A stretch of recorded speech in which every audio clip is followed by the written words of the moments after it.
आगे बढ़ने से पहले जो टॉपिक देखने जा रहे हो उससे रिलेटेड पूरा का पूरा सीक्वेंस वाइज पूरा कोर्स यहाँ पे अवेलेबल है, तो एक बार प्लेलिस्ट को जरूर देख लेना। टॉपिक खत्म हो जाए इसके बाद में आना प्लेलिस्ट में और यहाँ से उसको अगर कंप्लीट करना चाहते हो सीक्वेंस में तो पूरा का पूरा यहाँ से देख सकते हो। सो चलिए हम स्टार्ट करते हैं इस टॉपिक को। टेस्ट केस के लिए सबसे पहली चीज़ हमें क्या चाहिए है, जैसा कि हमने सेल कमांड में चलाया और सेल कमांड के अंदर क्या चलाया था, सेल कमांड के अंदर सबसे पहले तो हमें 3 लाइब्रेरियाँ चाहिए थी जो कि हमें यहाँ पर मिल जाती हैं। हमने पहले क्या किया था, डेट टाइम लिया, फिर टाइम जोन लिया और वो क्वेश्चन वाला मॉड्यूल जिसके अंदर इस तरीके की प्रॉब्लम आ रही थी जिसको हम हैंडल करना चाहते थे। तो टर्मिनल को अब मिनिमाइज कर देते हैं। यहाँ पे पहले से दिख रहा होगा कि Django में डॉट टेस्ट नाम का एक मॉड्यूल मिलता है जिसके अंदर से टेस्ट केस नाम की एक मॉड्यूल को यहाँ पे इंपोर्ट किया गया है। इसको इसीलिए इंपोर्ट किया गया है क्योंकि इसका सीधा सीधा जो बैकएंड में कनेक्शन क्रिएट किया गया है Django फ्रेमवर्क के अंदर, वो पीछे से पहले से ही सेट कर दिया गया है कि हम जब कोई भी टेस्ट केस लिख रहे हैं तो वो ऑटोमेटिक उसको जिस किसी भी मॉड्यूल के साथ हम इसको जोड़ना चाहते हैं उसके साथ ऑटोमेटिक कनेक्ट हो जाएगा। और हम बहुत पहले भी बात कर चुके हैं, जब भी हम इस तरीके की मॉड्यूल की बात करते हैं तो ये असल में क्या है, अभी इस केस में ये टेस्ट केस एक क्लास है, एक पेरेंट क्लास है जिसका कि हम यूज करेंगे जब हम अभी चाइल्ड क्लास बनाएंगे। तो जब इस तरीके की चीज़ मिल रही है मतलब कि ये एक क्लास है, और अगर हमको कोई चीज़ इस तरीके से मिल रही है मतलब कि ये कोई मेथड है। तो हमने कई सारे मेथड भी यूज करके देखे हैं और क्लासेस भी, तो इन चीज़ों के लिए अब आप डाउट मत रखा करना क्योंकि ये सारी चीज़ें असल में या तो कोई मेथड होगा या तो फिर कोई क्लास होगी। तो पहला काम क्या है हमारा, यहाँ पे टेस्ट केस के लिए हमें पहले तो टाइम चाहिए है, तो हम इंपोर्ट कर लेते हैं डेट टाइम को। डेट टाइम वाला मॉड्यूल याद होगा, पाइथन के अंदर हम इसी का यूज करके अलग अलग डेट टाइम कस्टमाइज करते हैं, फैच करते हैं। जिस तरीके से भी हमें डे वाइज, मंथ या ईयरली जो भी चाहिए है उसको हम कस्टमाइज तरीके से ले सकते हैं। टेस्ट केस को हम यहाँ रहने देते हैं। इसके बाद में हमें टाइम जोन भी चाहिए था, तो फ्रॉम Django डॉट यूटिल्स यहाँ से हम इंपोर्ट कर लेते हैं। Django की स्पेलिंग हमने गलत कर दी, यानी मैंने गलत कर दी। Django यूटिल्स इंपोर्ट कर लेते हैं यहाँ से टाइम जोन को, ये मिल गया हमें। और इसके साथ में हमें चाहिए है हमारे क्वेश्चन मॉड्यूल का पाथ, मीन्स हमें चाहिए क्वेश्चन मॉड्यूल, तो हम उसको भी इंपोर्ट कर लेते हैं। From dot models import question, बहुत बढ़िया। अच्छा, एक चीज़ और मस्त है यहाँ पर, जब हम क्या कहते हैं VS कोड एडिटर का यूज कर रहे हैं, जैसे हमने फ्रॉम कहा तो फ्रॉम में से अगर हम ओके अभी तो इसने दिखाया था, यहाँ पर ये इररिलेवेंट चीज़ें आ गई बहुत सारी, ठीक है। ये जो येलो कलर के साइन के साथ दिख रहा है ये हमको बता रहा है कि आपका जो मॉडल्स है उसके अंदर असल में 2 अलग अलग क्लासेस हैं, तो हमको चाहिए है क्वेश्चन केवल, तो क्वेश्चन हमने ले लिया। तो VS कोड एडिटर मीन्स इसके अंदर इतने अच्छे अपडेट्स आ चुके हैं कि हम अगर किसी फाइल को इंपोर्ट कर रहे हैं तो उसके अंदर कितने नंबर ऑफ वेरिएबल्स हैं या कितने नंबर ऑफ मॉड्यूल्स हैं या क्लासेस हैं, उनका रेफरेंस हमको मिल जाता है। ठीक है, हम वहाँ पर नहीं जाते हैं, हम आते हैं हमारे टेस्ट केस पे। तो यहाँ पे सबसे पहला टेस्ट केस हमें क्या बनाना है, क्रिएट योर टेस्ट हियर। तो ठीक है, इस लाइन को हम ऐसे ही छोड़ देते हैं, Django ने हमको दिया है तो उसकी हम वैसे ही उसको छोड़ देते हैं। यहाँ पे हमें क्या करना है, क्रिएट करना है फ्यूचर क्वेश्चन को हैंडल करने के लिए क्लास।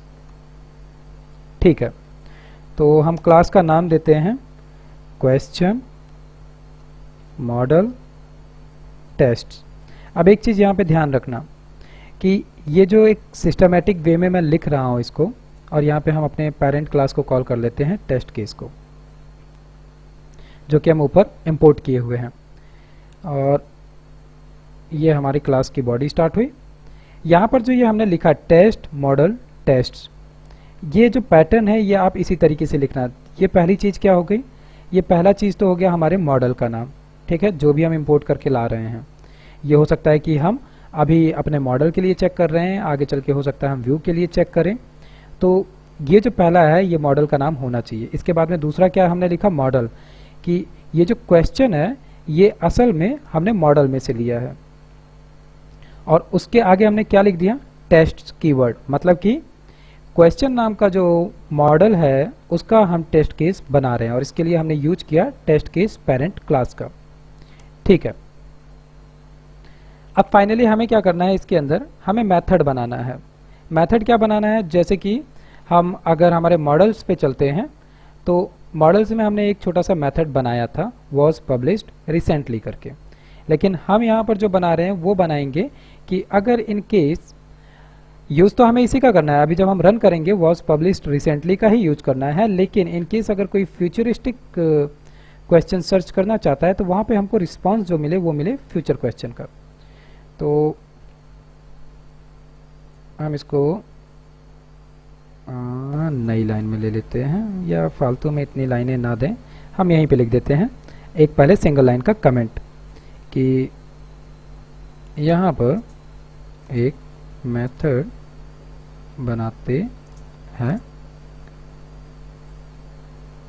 फ्यूचर क्वेश्चन को हैंडल करने के लिए। ठीक है, तो DEF और DEF के साथ में हमारे मेथड का नाम, तो सबसे पहले तो ये टेस्ट के लिए है तो टेस्ट, और अंडरस्कोर करके हम दे देते हैं जो हमारे मेथड का नाम होगा, जैसे कि ये वाला जो है इसी का यूज हमें करना है, तो मैं कॉपी कर लेता हूँ वॉज पब्लिश्ड रिसेंटली मॉडल में से।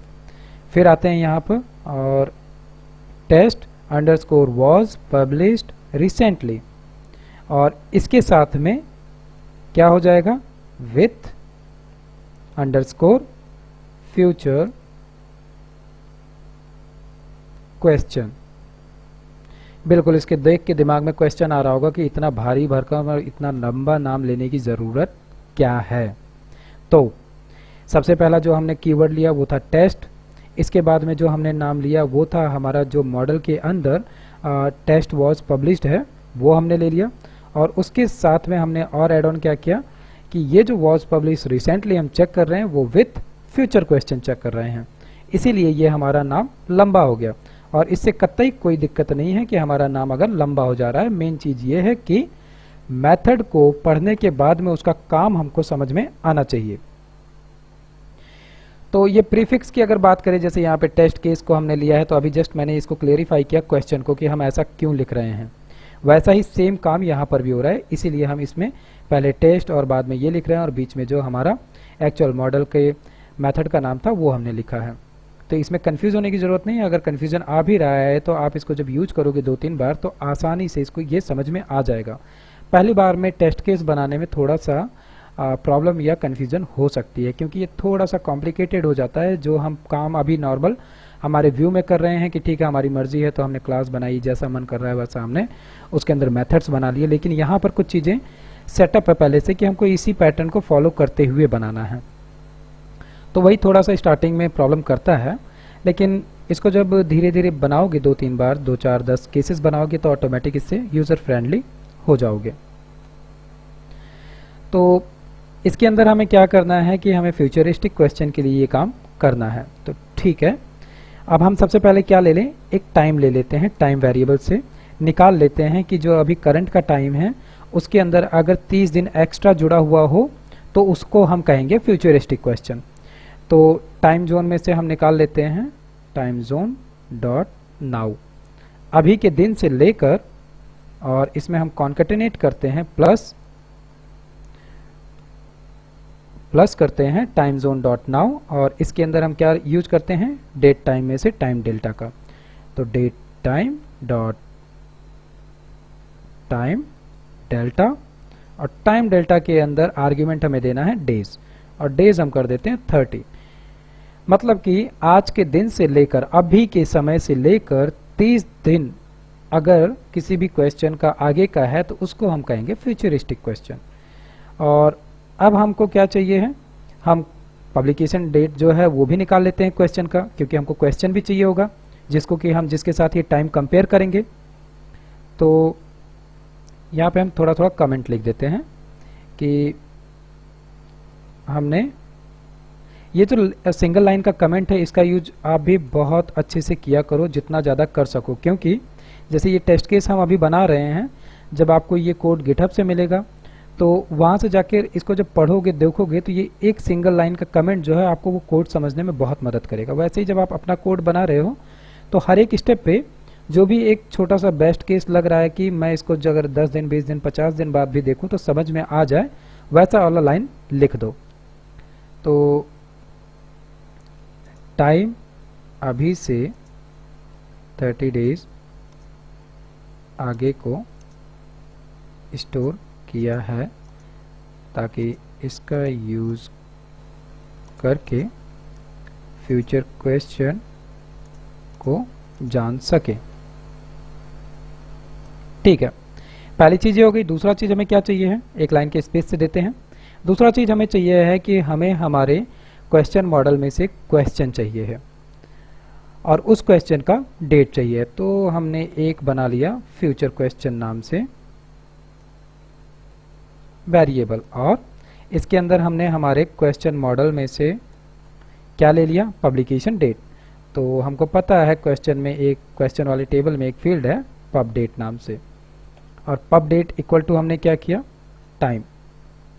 मतलब कि हमारे क्वेश्चन मॉडल में अगर कोई भी क्वेश्चन है जिसकी पब्लिकेशन डेट अगर 30 दिन अभी करंट से लेकर 30 दिन आगे की है तो उसको हम कहेंगे फ्यूचर क्वेश्चन। तो यहाँ पर हम अब सिंगल लाइन कमेंट लिख सकते हैं, तो लिख देते हैं ये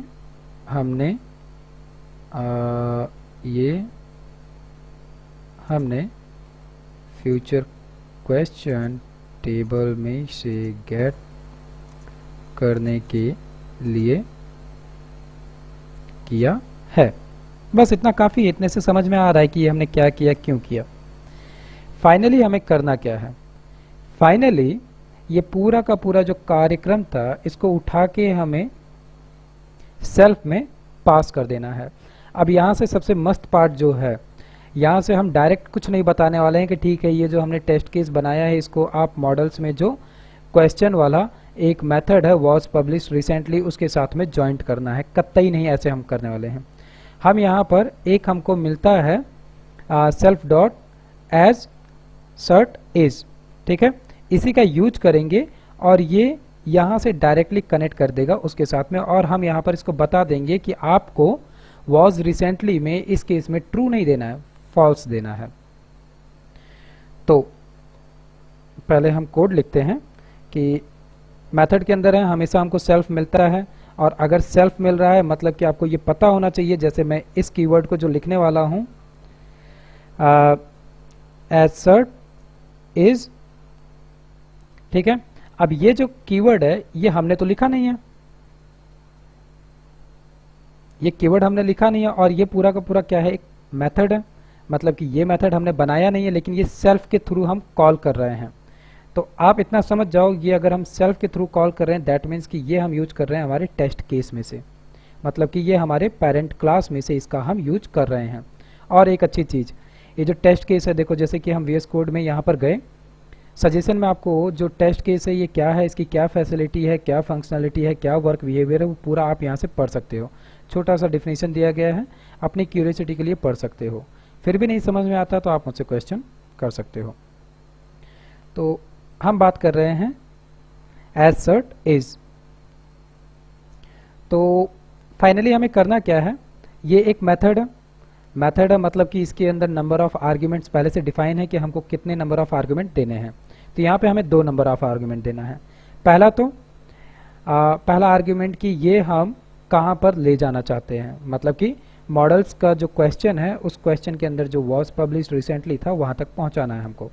तो इसके लिए हम करेंगे क्या, हमने क्वेश्चन मॉडल पहले से ही कॉल कराया था तो इसको ये बताने की ज़रूरत रह नहीं कि ये इसी क्वेश्चन मॉडल की वजह से पहले से ही समझ चुका है कि हम जो कुछ करने वाले हैं ये क्वेश्चन मॉडल के मेथड के साथ करने वाले हैं।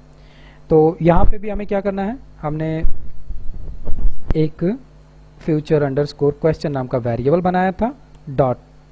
अब फ्यूचर अंडरस्कोर क्वेश्चन जो है उसके अंदर पहले से ही क्वेश्चन का टाइम आकर स्टोर पड़ा हुआ है, ठीक है। तो फ्यूचर अंडरस्कोर क्वेश्चन डॉट हम क्या करने वाले हैं, जो वॉज पब्लिश्ड रिसेंटली था वही हम यहाँ पर दे देंगे। पहले से कॉपी कर रखा था, मैंने पेस्ट कर दिया। ये कोई ऑटोमेटिक नहीं आया है, नहीं तो सोचो कि मैंने कोई शॉर्टकट दबाया और ये अचानक से आ गया। थोड़ी देर पहले कॉपी कर रखा था, पेस्ट कर दिया। तो इसको फाइनली हमें भेजना कहाँ था कि future question dot was published recently. अब आपका क्वेश्चन हो सकता है कि इसको ये कैसे पता चल रहा है कि ये क्वेश्चन के ही वॉज पब्लिश्ड में भेजना है। तो असल में ये जो फ्यूचर क्वेश्चन था इसके अंदर स्टोर पड़ा हुआ है क्या, क्वेश्चन का ही तो ऑब्जेक्ट है, और हम इसी तरीके से तो ऑब्जेक्ट क्रिएट करते हैं फ्यूचर क्वेश्चन। तो इसके अंदर हमने ऑब्जेक्ट क्रिएट कर लिया है क्वेश्चन का, और उस क्वेश्चन के अंदर अगर कोई मेथड पड़ा हुआ है तो हम इसी तरीके से तो जाते हैं डॉट वॉज पब्लिश्ड रिसेंटली। ठीक है, वहां तक हम चले गए और यहाँ पे लेकर क्या जाना है हमको, फॉल्स। मतलब कि वॉज पब्लिश्ड रिसेंटली अभी के केस में 30 दिन आगे के क्वेश्चन को ट्रू दे रहा था। हमने कह दिया कि तुम उसको ट्रू नहीं दोगे, वो फ्यूचरिस्टिक क्वेश्चन है, अभी रिसेंट का क्वेश्चन नहीं है, ये गलत हो जाएगा, उसको तुम फॉल्स देना। ठीक है, हमने ये कर दिया। अब इतना हमने कर दिया, दैट मीन्स कि हमारा काम हो गया। और आगे बढ़ने से पहले हम यहाँ पर भी एक सिंगल लाइन कमेंट में इसको बता देते हैं कि हमने किया क्या। यहाँ पर हमने फ्यूचर क्वेश्चन नेम का ऑब्जेक्ट क्रिएट किया और देन टेस्ट केस के मेथड assert is का यूज करके दो पैरामीटर, दो आर्ग्यूमेंट कह देते इसको, आर्ग्यूमेंट्स पास किया। पहला क्या है, फर्स्ट कि मेथड को कॉल किया, और सेकंड है वैल्यू जो मेथड को रन करने पर दिखाना है वो।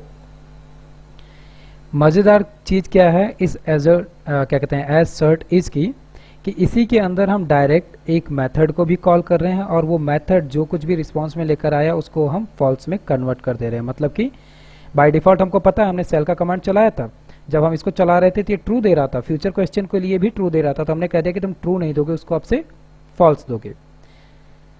सो इतना काम ये हो गया। फाइनली हमको क्या करना है, एक बार हम अब यहाँ से टेस्ट केस चला सकते हैं। मतलब कि जो अभी हम सेल कमांड क्या कहते हैं रन करके चला रहे थे, उतना भारी भरकम काम हमको नहीं करना है। जो हमने ये टेस्ट चलाया है ना, हम यहाँ से अब सीधे टेस्ट केस चेक कर सकते हैं। तो दूसरा काम क्या है कि हम सीधे टेस्ट केस चेक करते हैं।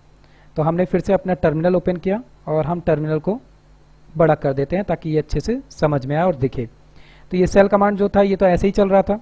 एक बार हम इसको चाहें तो ऐसे ही फिर से रन करके देखते हैं कि हमें दे क्या रहा है। अभी भी ये यहाँ पे ट्रू दे रहा है, ठीक है, ये अभी यानी कि उसी रिदम में पड़ा हुआ है जो इसको वैल्यू मिली हुई थी, हमने इसको रिफ्रेश नहीं किया, कोई दिक्कत नहीं है। हम एक नया टर्मिनल ओपन कर लेते हैं, उसको वैसे ही पड़ा रहने देते हैं। तो सबसे पहले मैं चला जाता हूँ हमारे प्रोजेक्ट में, माई साइट,